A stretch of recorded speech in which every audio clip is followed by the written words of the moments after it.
Hei, mina olen Ernst ja see siin on esimene tase videoseeriast, mis valmistab sind ette Rogue Dota 2 turniiriks.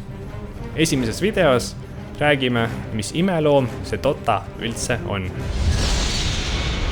Dotat mängivad miljonid inimesed, näiteks juba rohkem kui 10 aastat. Mäng ühendab endas strateegia, meeskonnatöö ja märuli. 2 5-liikmelist meeskonda, nimedeks Radiant ja Dire, lähevad tohutul lahinguväljal omavahel vastamisi. Kes esimesena vastaste meeskonna poolt kaitstud sihtmärgi ehk Ancienti hävitab, ongi mängu võitja.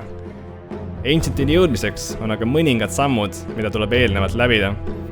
Enne mängu algust peab iga mängija valima omale rohkem kui 100 unikaalsest kangelasest ühe tegelase.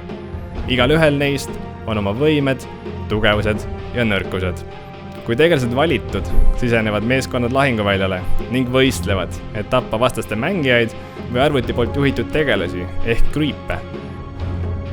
Nii kogutakse raha ehk goldi ning kogemust ehk experience'i. Kogemusega saavad mängijad oma võimeid tugevdada ning rahaga osta paremaid esemeid, mis tõstavad mängija poolt juhitud tegelase jõudu.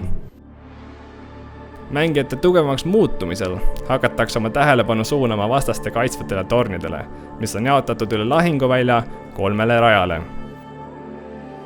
Kui meeskond tahab saada suuremat eelist, üritavad nad tappa Koletist ehk Roshani, kes kaitseb aegis of Immortalit. See unikaalne ese lubab kandjal peale suremist kohe uuesti ellu ärgata. Kui tornid on hävitatud, saab alustada vastaste baasi ründamist. Mõlemas baasis on 3 paari hooneid nimega barracksid, mille hävitamisel muutuvad sõbralikud kriivid tugevamaks. Barrackside taga on näha juba Ancient, mida kaitsevad veel viimased tornid.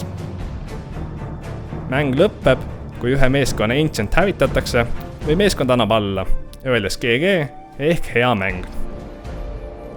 See on Dota.